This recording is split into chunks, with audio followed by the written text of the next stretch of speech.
नमस्कार, मैं नवीन कुमार, व्याख्याता इतिहास, मोता महाविद्यालय राजगढ़। हमारे जो पीछे बीए प्रथम वर्ष के विद्यार्थी हेतु जो वीडियो जारी किए गए थे, उनमें हम प्राचीन भारतीय इतिहास के स्रोत विषय के ऊपर चर्चा कर रहे थे, जिसके अंतर्गत हमने प्राचीन भारतीय इतिहास के स्रोतों को 3 श्रेणियों में वो विभाजित किया था: पुरातात्विक स्रोत, साहित्यिक स्रोत और विदेशी यात्रियों के विवरण। पुरातात्विक स्रोत के अंतर्गत हम सिक्के, अभिलेख, मोहरों और अन्य कलात्मक स्रोतों के अंतर्गत भवन, स्मारक, विभिन्न प्रकार की मूर्तियाँ, भित्ति चित्र, मृत भांड, धातु व अन्य पाषाण से बने हुए विभिन्न प्रकार के औजार आदि के ऊपर हम चर्चा कर चुके थे। और जो पुरातात्विक स्रोत हैं, वो पुरातात्विक स्रोत लगभग कंप्लीट हो चुके थे। पुरातात्विक स्रोतों के बाद हम आज के वीडियो में जो साहित्यिक स्रोतों के ऊपर चर्चा करेंगे। साहित्य से तात्पर्य जब लिपि का विकास हो गया था, तो लिपि का विकास होने के बाद एक प्रकार से बड़ी मात्रा में साहित्य की रचना की गई, यानी एक प्रकार से हमें ग्रंथ जो लिखित मिलते हैं वो साहित्य के अंतर्गत आते हैं। तो आज के वीडियो में हम साहित्यिक प्राचीन भारतीय इतिहास के जो साहित्यिक स्रोत हैं उनके ऊपर हम चर्चा करेंगे। साहित्यिक जो स्रोत हैं, यानी प्राचीन जो हमें लिखित ग्रंथ मिलते हैं, उन प्राचीन लिखित ग्रंथों को, या ऐसा कह सकते हैं कि साहित्यिक स्रोतों को हम उनकी विशेष सामग्री के आधार पर 2 भागों में विभाजित कर सकते हैं। पहला है, यानी कि कहने का तात्पर्य यह है कि ये जो ग्रंथ है, इन ग्रंथों में जिस विषय पर जो कुछ लिखा गया, उस विषय सामग्री के आधार पर हम इन ग्रंथों को है वो 2 भागों में अध्ययन सुविधा की दृष्टि से विभाजित कर सकते हैं। चूंकि प्राचीन काल में है वो धर्म को अधिक महत्व दिया गया था, अतः अधिकांश ग्रंथ है वो धर्म को ही आधार बनाकर लिखे गए। यही कारण है कि हम इन जो ग्रंथ है, इन ग्रंथों को भी इनकी विषय सामग्री के आधार पर है वो अध्ययन सुविधा की दृष्टि से 2 भागों में बांट सकते हैं। पहला होगा धार्मिक साहित्य, और दूसरा जो हम विभाजित कर सकते हैं, यानी दूसरी वो श्रेणी जिसके अंतर्गत हम धर्म के इतर, यानी धर्म के अलावा जिन विषयों पर वो ग्रंथ लिखे गए, उन ग्रंथों को हम दूसरी श्रेणी में रख सकते हैं। कहने का तात्पर्य यह है कि हम साहित्यिक स्रोतों को उनकी विषय सामग्री के आधार पर है वो 2 भागों में विभाजित कर सकते हैं: धार्मिक साहित्य और दूसरा अधार्मिक, या कह सकते हैं कि धर्मेतर या धर्मनिरपेक्ष साहित्य। धार्मिक साहित्य को भी हम पुनः 2 भागों में विभाजित कर सकते हैं: ब्राह्मण साहित्य या ब्राह्मण ग्रंथ, और दूसरा ब्राह्मणेतर ग्रंथ। ब्राह्मणेतर ग्रंथों में जैन और बौद्ध धर्म से संबंधित ग्रंथों को संकलित किया गया। तो सबसे पहले हम आज चर्चा करेंगे धार्मिक साहित्य के ऊपर। देखिए, आप जानते हैं कि भारत जो अति प्राचीन काल से ही एक धर्म प्रधान देश रहा। हम ये पढ़ते भी हैं, लेकिन इसका तात्पर्य क्या है? क्या यहाँ धर्म शब्द का अर्थ किसी धर्म विशेष है? देखिए, कहने को हम कह देते हैं कि भारत अति प्राचीन काल से एक धर्म प्रधान देश रहा है, परंतु वास्तविक व अंतर्निहित अर्थों में भारतीय संस्कृति के अंतर्गत धर्म शब्द का जो तात्पर्य है वो किसी धर्म विशेष से नहीं है, बल्कि भारतीय संस्कृति में जो व्यक्ति के सर्वांगीण विकास के लिए जो विभिन्न आदर्श और नैतिक मूल्य आवश्यक माने गए हैं, उन आदर्शों और नैतिक मूल्यों का समुच्चय ही धर्म के नाम से संबोधित किया गया।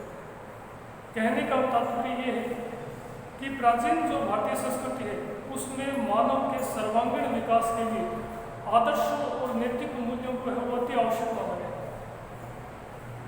यही कारण है कि ये जो आदर्श और नैतिक मूल्य हैं, इन आदर्शों और नैतिक मूल्यों के समूह को ही भारतीय संस्कृति में धर्म के नाम से संबोधित किया गया।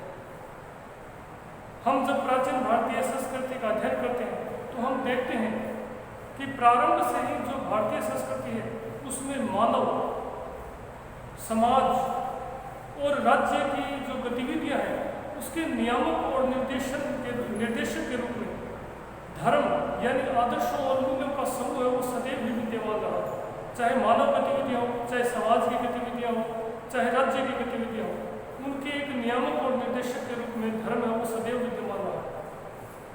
यही कारण है कि भारत में प्राचीन काल से ही वो प्रचुर मात्रा में है वो धार्मिक साहित्य लिखा, यानी इसी धर्म को आधार बनाकर भारत में प्राचीन काल से ये ग्रंथों की रचना की जाती रही है। इसी कारण हमने इन ग्रंथों को दो भागों में विभाजित किया है, धार्मिक ग्रंथ और दूसरा धर्मेतर या धर्मनिरपेक्ष ग्रंथ। जिनमें धर्मनिरपेक्ष ग्रंथ या धर्मेतर ग्रंथों में उन ग्रंथों को रखा गया है जिनकी विषय वस्तु या तो कोई कहानी या कथा के रूप में है, या किसी राजनीति से संबंधित किसी बिंदु पर है, या जिसके अंतर्गत जिसका विषय है वो कोई नाटक या कोई कहानी है। तो इस प्रकार के ग्रंथों का वो धर्मेतर या धर्मनिरपेक्ष साहित्य रखा गया। तो धार्मिक साहित्य का तात्पर्य समझ गए हो। धार्मिक साहित्य को भी पुणे भारतीय इतिहास में अध्ययन सुविधा की दृष्टि से और उनकी विषय सामग्री के आधार पर अब धर्म में भी ये देखा गया था कि प्राचीन काल में भारत में या तो ब्राह्मण धर्म अस्तित्व में था या जैन और बौद्ध धर्म अस्तित्व में था, और इस धार्मिक साहित्य को भी इन्हीं धर्मों के आधार पर वो पुनः दो भागों में विभाजित करते हैं, यानी धार्मिक साहित्य को भी उसकी विषय वस्तु के आधार पर पुनः दो भागों में विभाजित किया जा सकता है, ब्राह्मण साहित्य और दूसरा ब्राह्मणेतर साहित्य। ब्राह्मण साहित्य यानी वह साहित्य या वे ग्रंथ जिनमें हिंदू धर्म से संबंधित नियमों और निर्देशों या आदर्शों और मूल्यों का उल्लेख मिलता है, वो ब्राह्मण साहित्य में लिखे गए, जबकि ब्राह्मणेतर साहित्य में उन ग्रंथों को सम्मिलित किया गया है जो कि जैन और बौद्ध धर्म से संबंधित आदर्शों और मूल्यों का एक प्रकार से उल्लेख करते हैं। तो आज हम ब्राह्मण साहित्य के अंतर्गत आज हम ब्राह्मण साहित्य पर है वो चर्चा करेंगे। ब्राह्मण साहित्य मतलब ऐसा कह सकते हैं कि हिंदू धर्म से संबंधित धर्म ग्रंथ। ब्राह्मण साहित्य में सबसे जो महत्वपूर्ण और सबसे जो प्राचीन ग्रंथ माने जाते हैं वो माने जाते हैं वेद। वेद है वो ब्राह्मण साहित्य के प्राचीनतम ग्रंथ माने जाते हैं।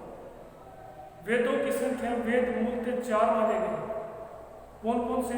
ऋग्वेद है, यजुर्वेद है, सामवेद है, अथर्ववेद है। वेद जो शब्द है, वेद शब्द संस्कृत भाषा के विद धातु से बना है। धातु बोलते हैं मूल शब्द रूप को। वेद शब्द संस्कृत भाषा के धातु रूप विद से बना है, जिसका तात्पर्य होता है ज्ञान या जानना, ज्ञान और जानना। देखिए प्राचीन जो भारतीय संस्कृति है उसमें ऐसा माना जाता है कि वेद है वो मनुष्य द्वारा रचित नहीं है। इसी कारण वेदों को अपौरुषेय कहा गया, अर्थात वेद मानव द्वारा रचित न होकर ईश्वर द्वारा मनुष्य को प्रदत्त की गई एक कृति है। यानी वेद मानव द्वारा रचित नहीं होने के कारण ही, देवताओं द्वारा प्रदत्त होने के कारण ही वेदों को अपौरुषेय कहा गया। वेद जो है, इन वेदों को प्रारंभ में श्रुति भी कहा जाता है। देखिए हम जानते हैं कि जब प्रारंभ में लिपि का विकास नहीं हुआ था, लिपि यानी लिखने की कला, उस समय भी ऐसा माना जाता है कि वेद प्रचलित थे, और ये वेद श्रवण या मौखिक परंपरा में प्रचलित होने के कारण ही, यानी वेद गुरु द्वारा अपने शिष्यों को कंठस्थ करा दिए जाते थे। शिष्य है वो अपने गुरु के मुख से बोले गए वैदिक मंत्रों को सुनकर कंठस्थ कर लेते थे। यानी श्रवण परंपरा में वेदों, ये जो वेद थे वो श्रवण परंपरा में प्रचलित थे। इसी कारण इन वेदों को श्रुति कहा गया। कालांतर में जब महर्षि व्यास, जिन्हें वेद व्यास भी कहा जाता है क्योंकि उन्होंने वेदों का संकलन किया था, कालांतर में महर्षि व्यास ने जब वेदों को श्रुति रूप में प्रचलित इन वेदों को संकलित कर लिया, यानी लिपिबद्ध कर लिया, तब ये वेद संहिता ग्रंथ में हो गए। यानी संहिता किसे कहा जाता है? जब श्रुति रूप में प्रचलित इन वेदों को संकलित कर लिया गया या लिपिबद्ध कर लिया गया, तो इन वेदों को सामूहिक रूप से संहिता कहा। तो वेदों को श्रुति भी कहा जाता है और वेदों को संहिता भी कहा जाता है। जब वेद श्रुत रूप में प्रचलित थे तब इन्हें श्रुति कहा जाता था, और जब इन्हें संकलित कर लिया गया, लिपिबद्ध कर लिया गया, तो इन्हें सामूहिक रूप से संहिता कहा जाने लगा। वेद है वो मुख्य रूप से 4 है। पहला है ऋग्वेद। देखिए इन चारों वेदों में जो सबसे प्राचीनतम वेद है वो ऋग्वेद माना जाता है। इस ऋग्वेद से ही हमें प्राचीन वैदिक आर्यों के प्रारंभिक भौगोलिक परिवेश, यानी वैदिक आर्यों का जो प्रारंभिक भौगोलिक क्षेत्र था वो कौन सा था, ऋग्वेद से हमें जानकारी मिलती है। ऋग्वेद का जो 10वां मंडल है उसके नदी सूक्त में नदियों का उल्लेख मिलता है। 25 नदियों का उल्लेख मिलता है जिनके किनारे ये वैदिक आर्य लोग हैं, उनका प्रारंभिक परिवेश था। तो कहने का तात्पर्य है कि ऋग्वेद जो है वो सबसे प्राचीनतम वेद माना जाता है। इस वेद के माध्यम से हमें वैदिक आर्यों के प्रारंभिक भौगोलिक परिवेश, यानी उनके प्रारंभिक निवास स्थान, उनके आंतरिक संघर्षों, साथ ही उनकी जो प्रारंभिक उदीयमान राजनीतिक संस्थाएं थी जैसे सभा, समिति, विदत, किस प्रकार की शासन व्यवस्था थी उसके बारे में जानकारी मिलती है। यानी उनकी प्रारंभिक जो राजनीतिक संस्थाएं थी उनके बारे में, उनकी जो परिवर्तनकारी जो आर्थिक जो क्रियाकलाप थे उनके बारे में जानकारी मिलती है। यानी उनकी आर्थिक गतिविधियों के बारे में भी जानकारी मिलती है। उनकी समाज यानी गुण और कर्म व्यवस्था पर उनका जो सामाजिक व्यवस्था थी उसके बारे में भी हमें ऋग्वेद से जानकारी प्राप्त होती है। साथ ही साथ उनकी धार्मिक जानकारी भी प्राप्त होती है। जब हम ऋग्वेद का अध्ययन करते हैं तो हमें पता चलता है कि लौकिक सुख की उनकी जो धार्मिक आस्थाएं थी, यानी ऋग्वेदिक आर्यों की जो धार्मिक विश्वास या आस्थाएं थी वो लौकिक सुखों की भावना से प्रेरित थी। यानी ऋग्वेदिक धर्म लौकिक था, पारलौकिक नहीं। यानी लोग कहने का मतलब ऋग्वेदिक जो लोग हैं वो ईश्वर की उपासना परलोक यानी मोक्ष की प्राप्ति के लिए नहीं करते थे, बल्कि अपने लौकिक सुखों की प्राप्ति के लिए, यानी जैसे शत्रु पर विजय प्राप्ति, धन्य धान्य की प्राप्ति, शत्रु पर विजय की प्राप्ति, पुत्र रत्न की प्राप्ति, इस प्रकार के लौकिक उद्देश्यों के लिए ही ऋग्वेदिक आर्य वो ईश्वर की उपासना करते थे। इस बात का सर्वप्रथम उल्लेख हमें ऋग्वेद में ही मिलता है। ऋग्वेद जो है वो 10 मंडलों में विभाजित है। ऋग्वेद में कुल 10 मंडल हैं और इन 10 मंडलों में कुल 1028 सूक्त हैं। सूक्त यानी सुउक्ति, अच्छी उक्ति, और ये जो सूक्त है वो 10,580 ये संख्या में मिल सकती है। वैदिक मंत्र, ऋग्वेदिक मंत्र जिन्हें ऋचाएं भी कहा जाता है, क्योंकि ये पद्य में लिखी गई थी। ऋग्वेदिक जो पद्य हैं उन पद्यों को ऋचा के नाम से संबोधित किया। कहने का तात्पर्य है कि ऋग्वेद जो है वो 10 मंडलों में 10 मंडल 1028 जिनके अंतर्गत कुल 10,580 मंत्र यानी ऋचाएं संकलित है। इस प्रकार जो ऋग्वेद है वो वैदिक आर्यों का सबसे प्राचीनतम ग्रंथ माना जाता है। दूसरा जो हमारा वेद आता है यजुर्वेद। यजुर्वेद जो शब्द है यजुष से बना है। यजुष का तात्पर्य होता है कि वह भाषा जिसमें गद्य और पद्य मिश्रित भाषा को यजुष कहा जाता है। इसी कारण क्योंकि यजुर्वेद है वो भी गद्य और पद्य मिश्रित भाषा में लिखा गया, इसी कारण इसे यजुर्वेद कहा। यजुर्वेद से हमें वैदिक आर्यों के है वो धार्मिक अनुष्ठानों, कर्मकांडों, यज्ञ आदि के बारे में हमें जानकारी मिलती है। यह गद्य और पद्य दोनों मिश्रित भाषाओं में लिखा गया है। इसके अलावा जो यजुर्वेद है यह 2 भागों में विभाजित है, कृष्ण यजुर्वेद और शुक्ल यजुर्वेद। शुक्ल यजुर्वेद को ही वाजस्नेही संहिता के नाम से जाना जाता है। प्रश्न पूछा जाता है वाजस्नेही संहिता, तो जो कृष्ण यजुर्वेद है यजुर्वेद का जो दूसरा पार्ट है उसे ही वाजस्नेही संहिता भी कहा जाता है। इसके अलावा यजुर्वेद के ग्रंथ में एक और प्रश्न पूछा जाता है। यजुर्वेद का जो अंतिम भाग है यानी जो अंतिम अध्याय है वो ईशोपनिषद कहलाता है, जो जिसका विषय हालांकि इस यजुर्वेद में धार्मिक अनुष्ठानों, कर्मकांडों आदि के बारे में बताया गया, लेकिन जो अंतिम भाग ईशोपनिषद है उसका विषय धार्मिक अनुष्ठान या कर्मकांड न होकर दर्शन है। यानी एक प्रकार से उसका जो यजुर्वेद में पहली बार है वो पारलौकिक जीवन के बारे में एक प्रकार से हमें जानकारी मिलती है। तीसरा जो वेद है वो है सामवेद। सामवेद है वो शाम शब्द से बना है।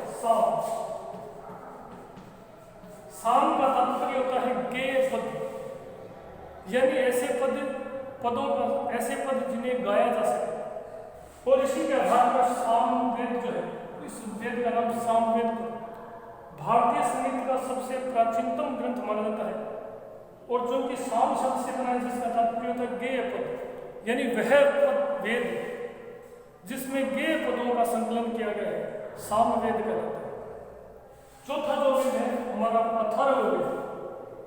यह चौथा और अंतिम वेद है, सबसे बाद में लिखा गया। अथर्ववेद है वो ऐसा माना जाता है कि अथर्व ऋषि द्वारा विरचित किया गया था, यानी लिखित था, इसी कारण इसे अथर्ववेद भी कहा जाता है।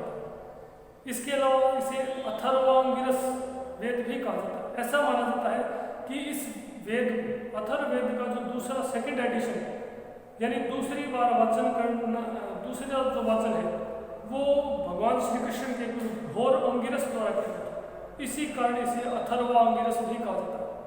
इसे भीषद वेद और ब्रह्म वेद भी कहा जाता है।